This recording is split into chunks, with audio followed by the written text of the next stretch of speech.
السلام علیکم رحمۃ اللہ وبرکاتہ۔ اللہ سبحانہ و تعالیٰ نے ایک مرتبہ حضرت جبرائیل امین علیہ السلام سے فرمایا، جبرائیل جاؤ فلاں بستی کو الٹ دو۔ حضرت جبرائیل امین علیہ السلام نے پوچھا، اے بار تعالیٰ، اس بستی میں ایک ایسا بھی شخص ہے جو پلک جھپکنے تک بھی تیری نافرمانی نہیں کی، تو اس کا کیا کروں؟ اللہ تبارک و تعالیٰ نے فرمایا، وہیں سے شروعات کرو۔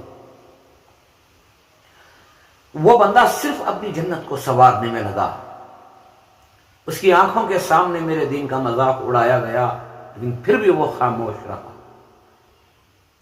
اس کے سامنے میرے حبیب کی سنتوں کو چھوڑ کر یہود و نصارہ کی نقل کی گئی، لیکن یہ پھر بھی خاموش رہا۔ میرے بھائیوں، اللہ تبارک و تعالیٰ نے اس امت کو ایک خاص پیغام یہ دیا ہے کہ تم بہترین امت ہو، پچھلی امتوں میں تم بہترین امت ہو، کیونکہ تم خود بھی خیر کا کام کرتی ہو اور دوسروں کو بھی خیر کی دعوت دیتی ہو۔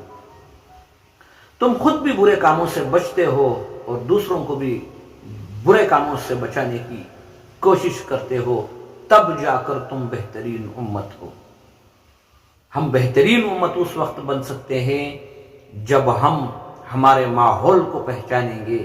ہمارے ماحول کے اندر جو مسلمان ہونے کے باوجود بھی اسلام کے خلاف جو زندگی گزار رہے ہیں، ہم انہیں پہچانیں گے۔